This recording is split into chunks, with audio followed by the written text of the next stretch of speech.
श्री रंगावधूत महाराजांना नमन. परमपूज्य भाऊ महाराज यांच्या चरणी नमस्कार.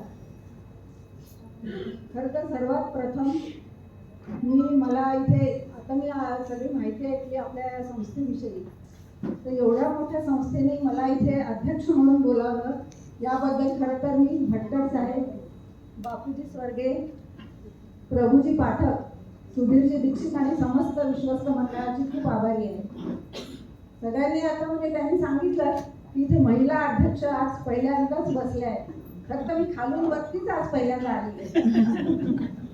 एवढा मोठा म्हणजे खरं तर मी म्हणते की गुरु म्हणजे आपल्या दत्त महाराजांची कृपा असावी किंवा आमच्या श्रीहरी जो आमचा विष्णू सहस्त्रनामाचा आमचा हिरो त्याची कृपा आहे. आवाज गेलाय. आणि आमचा जो विष्णू परिवार आहे त्यांचं प्रेम, याच्याबद्दल मी खूप आभारी आहे. आणि आज आपण इथे जमलो आहे ते आपल्या स्वामींची बेदरकर आपले अमृत वक्ता त्यांच्याकडून आपल्या वंदे मातरम हे जे आपलं स्तुती गाणं आहे त्याला 150 वर्षाची पूर्ण झाली, त्याबद्दल तो जो इतिहास आहे तो त्यांच्याकडून आपण ऐकणार आहोत. खरं तर आपण म्हणतोच जननी जन्मभूमीश्च स्वर्गादपि दरी असली. जननी जन्मभूमी स्वर्गसे महान आहे. हे जे हा जो संस्कार आहे तो आपल्या मनात जणू जन्मापासून लहानपणापासून आपल्यावर बिंबवला गेला आहे. आपल्या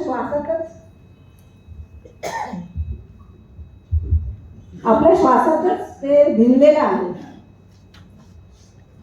आणि आपण आपली जन्मदात्री आई आणि जन्मभूमी यांना आपल्या आयुष्यात सर्वोच्च स्थान दिलेलं आहे. आपल्या स्वातंत्र्य लढ्यात क्रांतिकारकांनी आपल्या जन्मभूमीसाठी प्राण वेचले हे सगळ्यांना माहीतच आहे. त्याबद्दल आपण तर कृतज्ञ आहोतच. आणि अशाच एका स्वातंत्र्य लढ्याची कथा 150 वर्षापूर्वी बंकिमचंद्रांनी त्यांच्या आनंदमठ या कादंबरीत सांगितली. आणि त्यात हे राष्ट्रगान वंदे मातरम हे आलेलं आहे. आणि ते वंदे मातरम हे जे गीत आहे ते जणू आपल्या जिवंतपणाचं, आपल्या राष्ट्रप्रेमाचं जणू एक आविष्कारच आपल्या पुढे उभा राहिला. आपल्या मातृभूमीचं स्वरूप आपल्या पुढे मूर्तिमंत उभं राहील. या गीतामध्ये म्हटलं आहे, सुजलाम सुफलाम मलयज शीतलाम सस्य श्यामला मातरम वंदे मातरम. आणि पुढे असं म्हटलंय, सुहासिनी सुमधुर भाषिणी सुखदाम वरदाम मातरम. म्हणजे हे वर्णन कसं आहे, हे आपल्या मातृभूमीचं म्हणजे नैसर्गिक वर्णन तर आहेच, पण एका अन्नपूर्णेचं वर्णन मी म्हणेन. अन्नपूर्णा आणि माता आपली आई जी आपल्या लेकरांचं पोषण भरण तर करतेच. आणि पुढे या गीतामध्ये काय आहे की रिपुदल संहारिणी आणि दुर्गा असाही पुढे उल्लेख आलेला आहे. म्हणजे ही माता आपल्या लेकरांचं, आपल्या मुलांचं भरण पोषण करते, त्यांचं रक्षण करते, अशी दुर्गा, प्रत्यक्ष दुर्गा अशी आपली मातृभूमी.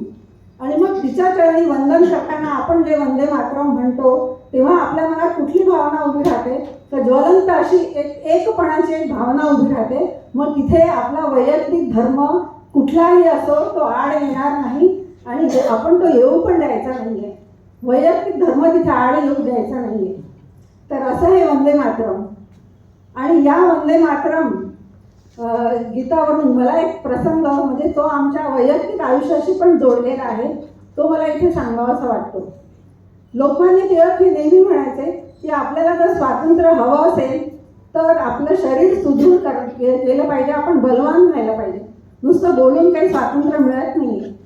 तर यातनं स्फूर्ती घेऊन माझे आजोबा डॉक्टर सिद्धनाथ कृष्ण काणे यांनी त्यांच्या सहकाऱ्यांसह अमरावती येथे हनुमान व्यायाम प्रसारक मंडळाची स्थापना केली होती. आणि या मंडळातून काय होतं की तिथे मग मुलांना व्यायामाचं शिक्षण, मलखांबाचं शिक्षण असं देण्यात येत होतं. ती संस्था चांगली मोठी झाली. तिथे मलखांबाचे चांगले असे विद्यार्थी त्यांनी हे तयार केले होते.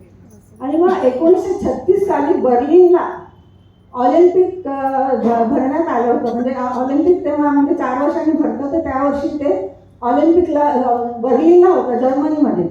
आणि आपल्याला माहित आहे की जर्मनीचा तेव्हा शासक कोण होता? हिटलर हुकुमशहा. फक्त हिटलर जाऊन म्हणजे हिटलरचा आपण सगळेजण त्याचा द्वेष करतो, पण आपल्या घराघरात आपण हिटलरशाही आहे असं म्हणतो. तर ती हिटलरशाही अजून आहे.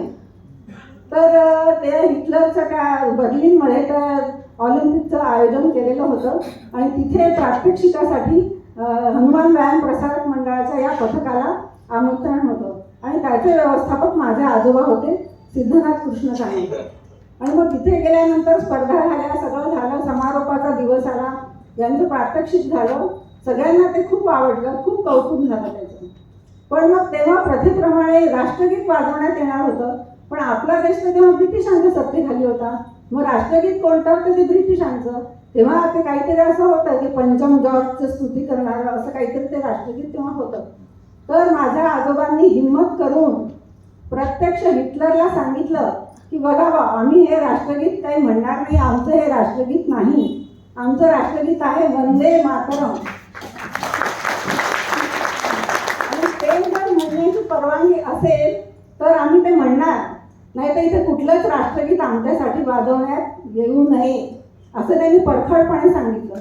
हिटलर तो हिटलरच, पण कसा काय पिघळला माहीत नाही. बहुतेक माझ्या आजोबांसमोर तो घाबरला असावा असं आम्ही म्हणतो.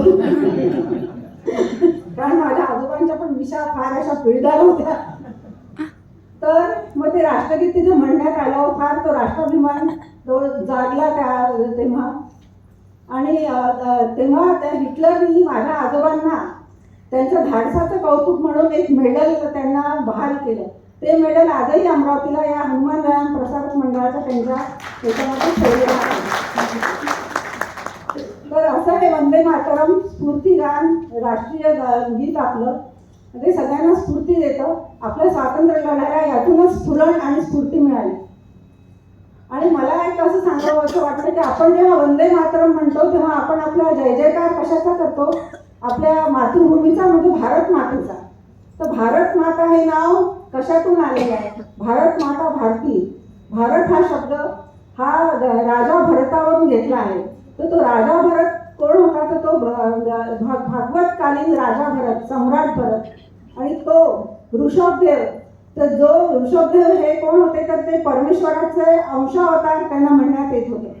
आणि त्यांचा पुत्र राजा भरत हा अतिशय महापराक्रमी तर होता, जनतेचं हित जपणारा होता, पण तो मोठा अध्यात्ममार्गीही होता. त्याला आत्मज्ञान प्राप्त झालेलं होतं. त्यांनी भागवत धर्माचा प्रचार प्रसार केला. आणि मग आमचं हे जे विष्णू सहस्त्रनामाचा आमचा जो समूह आहे तो हा भागवत म्हणजे आपल्या भारतवर्षासाठी, आपल्या भारत मातेसाठी आम्ही हा विष्णू सहस्त्रनामाचा प्रचार प्रसार करतो आहे. कारण आता आपण बघतोच आहे बाहेरचं वातावरण कसं आहे.